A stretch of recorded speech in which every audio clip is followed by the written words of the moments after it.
அவர் மேல கைய வச்ச யோ தேவையெல்லாம் பிரச்சனை பண்ணக்கூடாது. அவங்க 2 பேரும் மேஜர் ரிஜிஸ்டர் மேரேஜ் பண்ணிட்டாங்க. இந்த மேரேஜ் சர்டிபிகேட் பாத்துக்கோ. மேரேஜ் சர்டிபிகேட்டா? கண்ணாலமாய் போச்சா கண்ணு உனக்கு? உனக்கு கல்யாணமாய் போச்சு இந்த காயத்துல எழுதி இருக்குதா? பொம்மா மாசமா இருந்த போது குழந்தை பிறக்கிறது கிரிட்டிக்கல்னு நாங்க கையெழுத்து போட்டாட்ட பிள்ளை ஆபரேஷன் பண்றோம்னாங்க. அப்பெல்லாம் தேவைப்பட்டது கொப்பம் கையெழுத்து. உன்னை பள்ளிக்கூடத்துல சேர்த்தும் போது கொப்பம் கையெழுத்து தேவைப்பட்டது. ப்ரோக்ரஸ் ரிப்போர்ட்ல கையெழுத்து போறதுக்கு கொப்பம் தேவைப்பட்டேன்.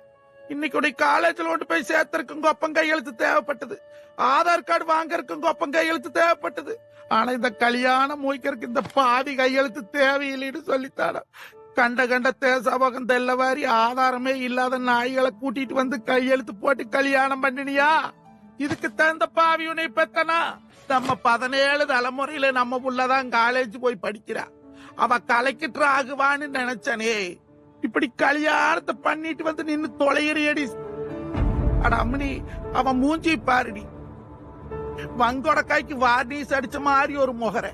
அவன் மண்டை புடிச்சுதா மசுறு புடிச்சுதா எதை புடிச்சிடி இவன் கூட வந்த?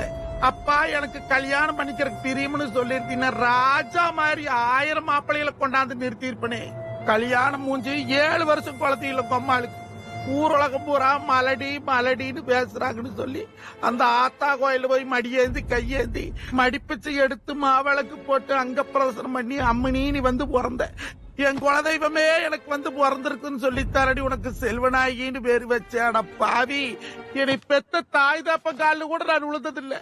உன்னை என்ற தாயால் எடுத்து ஆள் விழுந்து கேட்கிற பவராஜ் நீ வீட்டுக்கு வந்துடி போலாம்.